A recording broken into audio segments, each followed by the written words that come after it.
Salve, salve rapaziada, tudo certo? Sejam bem-vindos para mais um Giro, edição única, aqui no canal do Pedrosa. E no vídeo de hoje vamos trazer aí a repercussão da derrota para o Bragantino pelo Campeonato Brasileiro. Além disso, vamos falar aí sobre a situação de Dimitri Payet. O seu Carlos Amodeu hoje deu uma declaração revelando o futuro de Dimitri Payet no Vasco da Gama. E além disso, vamos aí falar sobre o sorteio tanto da Copa do Brasil, tanto da Sul-Americana, que definiram aí os adversários no clube nas próximas fases da competição. E no mais, é isso, rapaziada. Sigam a gente aí nas redes sociais, Instagram, Facebook, Telegram, todas as redes sociais que vocês tiverem, compartilhem esse vídeo para todo mundo. Não se esqueça também de deixar o seu like, comentar e ativar o sininho das notificações para não perder nenhum vídeo aqui no canal, beleza? E no mais, é isso. Venham com a gente para mais um Giro, edição única, aqui no canal do Pedrosa. Vem com a gente. Na 11ª rodada do Campeonato Brasileiro, o Vasco enfrentou o Bragantino em São Januário e perdeu de 2-0 para o clube de Bragança Paulista. Um resultado aí muito ruim, deixou o Vasco numa situação muito desconfortável no Campeonato Brasileiro. E o nosso Lucas Pedrosa comentou, fez uma análise aí sobre o Vasco na partida, comentou pontos em que o clube pode e deve melhorar. Enfim, confiram aí as aspas do nosso grande jornalista Lucas Pedrosa. Mereceu perder?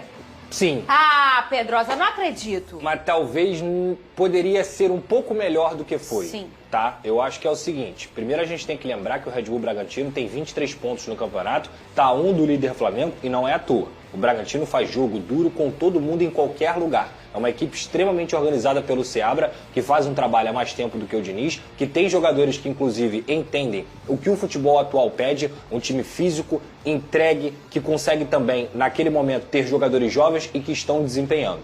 O John é um exemplo disso. O próprio Isidro Pita, que foi uma baita contratação do Red Bull Bragantino, conseguiu também aparecer para poder ser importante. É uma equipe coletivamente mais forte do que a do Vasco. Tá brigando desde o início ali em cima. Eu não tenho dúvida sobre isso. Só que se a gente for olhar o enredo do jogo, o jogo é muito condicionado pelo gol que acontece logo no primeiro momento, que é a falha do sistema defensivo inteiro, mas principalmente do Lucas Piton, que é um jogador que eu já falei aqui diversas vezes, que eu gosto muito, mas que nessa temporada, defensivamente principalmente, tem falhado constantemente. E no segundo gol do Red Bull Bragantino, que foi logo cedo também no primeiro tempo, o João Vitor ficou olhando o Isidro Pita dominar a bola perto da pequena área e naquele momento ele bota a bola no peito e chega batendo. 2-0. O Vasco depois teve uma chance com o Ryan, essa aí do Nuno. Ele tem uma chance com o Verratti. Ele tem outra oportunidade com o Verratti também, num gol que o Verratti não perde. Então o Vasco, se você for olhar os números, finalizou 20 vezes. Teve, 3 oportunidades de gol. Poderia ter empatado a partida.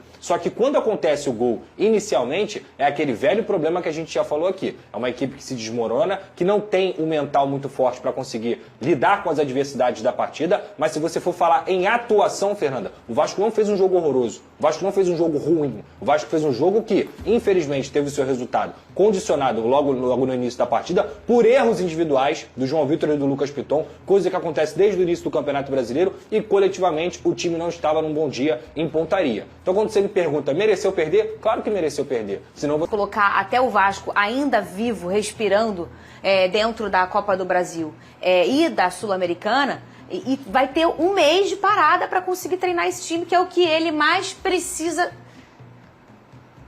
Parou. PHD, um beijo pra você.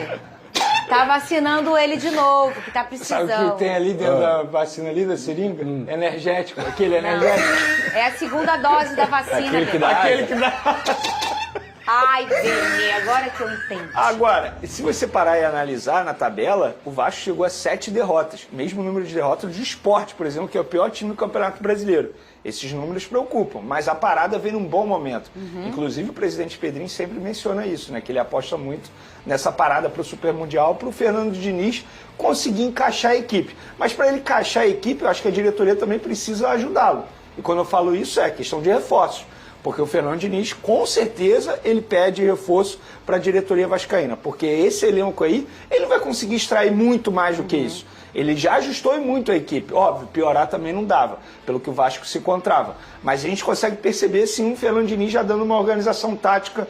E eu concordo com o Pedrosa, esse jogo aí não foi uma derrota daquela para o torcedor ficar super preocupado. Óbvio, você perder em casa dentro de São Januário não é nada legal. É a primeira isso do ano, não é normal. né? a primeira do Campeonato Brasileiro. Do ano também. Mas você perder para o Red Bull Bragantino, um momento que o Red Bull Bragantino vive hoje, e se assusta quem não assiste aos jogos. Porque o Red Bull Bragantino é uma equipe É verdade. muito bem treinada, uma equipe jovem e que vai dar muito trabalho a muito time grande aí no Campeonato Brasileiro. Então não é uma derrota para o torcedor ficar desesperado, mas essa parada vem num bom momento para o técnico Fernando Diniz. Não é terra arrasada. O que você viu que você poderia ajustar ali no Vasco, Pedrosa? Pontaria, Fernanda. Primeiro, pontaria, porque, como eu falei aqui, teve um lance do João Vitor, teve um lance do Verratti, teve um lance do Ryan. O próprio Verratti, que não costuma perder os gols, perdeu gols que ele é um cara que é o artilheiro do Brasil e não é à toa. Mas, assim, principalmente a pontaria, e novamente eu vou falar, se não está no momento de dar uma chacoalhada em alguns jogadores que estão na equipe, está no momento de colocar eles no banco. Está no momento de descansar alguns jogadores. Eu nem falo isso do Lucas Piton ou do João Vitor especificamente. Mas, cara, você tem que dar uma amostra do seguinte, cara, não dá pra você continuar jogando, falhando e jogando. Que é o que aconteceu com o Hugo Moura, é o que tem acontecido com o Piton. Piton tem feito boas partidas ofensivamente, mas está sempre na cena do crime. Na cena do crime está o Lucas Piton. Isso é muito ruim pro atleta, entendeu? É verdade, ele está sempre na cena do crime. O João Vitor é outro, fez uma partidaça contra o Melgar. Aí, novamente, um jogo depois, está na cena do crime. Então, é muito complicado pro torcedor acreditar, mesmo que o trabalho coletivamente esteja sendo bem feito, como eu até acho que foi feito em algum momento dentro dessa partida, vai estar sempre esbarrando nas falhas individuais. E aí eu concordo com o Venê. Tem que olhar esse elenco e trazer reforços. Se o Vasco não trouxer pelo menos 4, 5 reforços para o time titular do Vasco da Gama na parada, não vai ter trabalho de Fernando Diniz que dê jeito nessa equipe.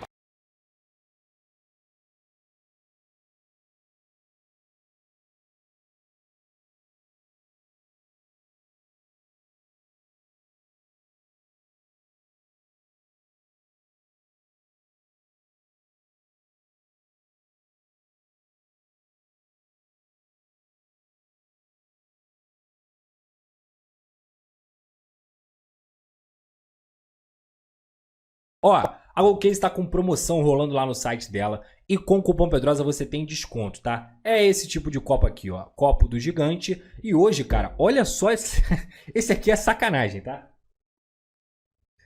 Sabe qual é o nome desse copo aqui? É o Verratti, filho. Olha o tamanho dele, doidão. Olha esse copo, mano, térmico. Aí, ó, com tampinha. Você abre aqui, ó, bebe água aqui de boa. É coisa linda, na Golcase, personalizado, tá? Com a resposta histórica. E a Golcase, cara? Além disso tudo que eu falei, a Golcase tem vários produtos lá, tá? Não tem só produto de time, tem vários times. E obviamente você é vascão, você vai querer ter um copo parecido com o meu, bonitão assim, ó. Irado.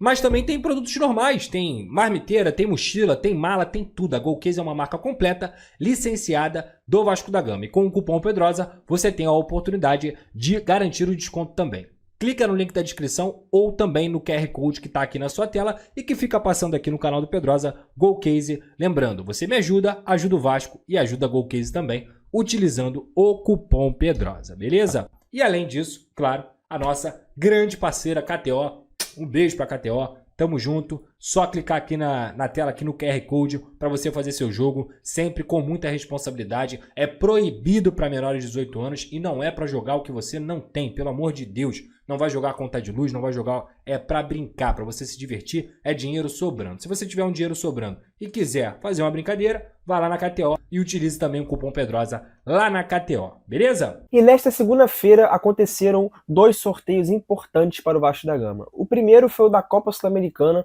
O Vasco aí já vai enfrentar o Independente Del Valle pelo playoff da competição e vai decidir inclusive esse confronto em casa, sendo o primeiro jogo lá no Equador. Porém, hoje foi feito o sorteio da Copa Sul-Americana que definiu o adversário do Vasco caso o clube avance dos playoffs contra o Independente Del Valle.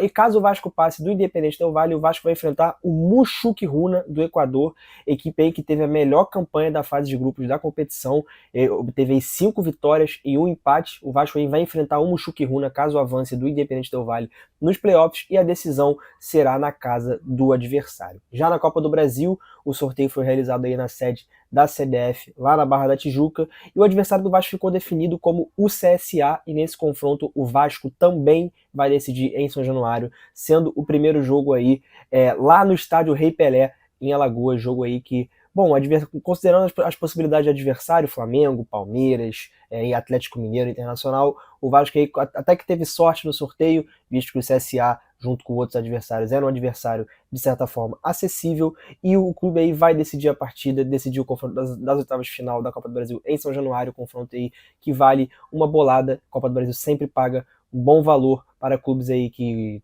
estão em sua situação financeira difícil, como é o caso do Vasco da Gama. Esse dinheiro é muito importante. E o CEO Carlos Amodeu esteve na Barra da Tijuca, acompanhou o sorteio, acompanhou toda a cerimônia aí do sorteio que definiu o adversário do Vasco na competição e esclareceu alguns pontos. Primeiro, ele falou sobre a situação de Payet, o meia Payet aí, que está com seus dias contados no Vasco da Gama. O seu contrato se encerra aí no fim do mês de julho.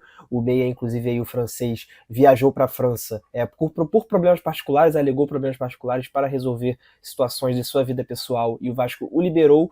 E o meia aí deve sair do Vasco da Gama, e o CEO Carlos Amodeu falou sobre essa situação e revelou quais são os passos que o Vasco deve tomar em relação ao contrato com o meia. Enfim, confira aí as aspas do CEO do Vasco da Gama, Carlos Amodeu. Sobre o Payet, como eu já disse anteriormente, nós já estamos em contato com os seus representantes com o objetivo de nós negociarmos um término antecipado do contrato do Payet. O contrato dele vence no dia 31 de 7. Ele, nesse momento, está liberado, está lá na França, a pedido do próprio atleta. Deverá retornar para o Brasil nos próximos dias, mas nós teremos aí 30 dias sem competições e depois mais 15 dias até vencer o contrato dele. Então, nos parece absolutamente razoável que a gente negocie com o staff do atleta um término antecipado do seu contrato, de forma acordada, de forma ajustada entre as partes, por todo o respeito que nós temos por este atleta, não só no mercado mundial, mas também pela sua passagem aqui no Vasco. E além da situação de Dimitri Payet, o CEO Carlos Amodeu também falou sobre a negociação para renovar o contrato de Léo Jardim, cujo contrato aí se encerra no final deste ano. No meio do ano, o nosso goleiro, nosso paredão aí, já poderá assinar um pré-contrato com uma outra equipe, e o Vasco corre contra o tempo para poder renovar o contrato com o Léo Jardim. E o nosso CEO falou sobre como está o andamento das negociações. Confiram aí mais uma aspa do CEO Carlos Amodeu. A gente tem um diálogo permanente, não apenas com o staff do atleta, como com o próprio jogador. Na semana passada nós apresentamos uma nova proposta para o atleta, uma proposta que nós consideramos muito justa pelo desempenho que esse atleta tem, que o torna um dos atletas mais bem remunerados do elenco do Vasco. Esperamos que a partir dessa proposta que nós apresentamos na semana passada, a gente possa concluir essas negociações muito em breve com uma solução saudável para todos, tanto para o atleta quanto para o clube. E no mais é isso, rapaziada. O Giro Edição Única desta segunda-feira vai ficando por aqui. Não se esqueçam de deixar o seu like, o seu comentário, ativar o sininho das notificações e compartilhar o vídeo para todos os seus amigos no WhatsApp, Facebook, Telegram, Instagram, enfim, todas as redes sociais aí que vocês tiverem acesso. Não esqueça também de seguir o @canal do Pedrosa no Instagram, que por lá atualizamos vocês sobre o noticiário do Vasco da Gama, trazemos aí bastidores, informação, notícia com muita credibilidade e muita seriedade para vocês. E é isso, rapaziada. No mais, tamo junto, forte abraço e saudações vascaínas.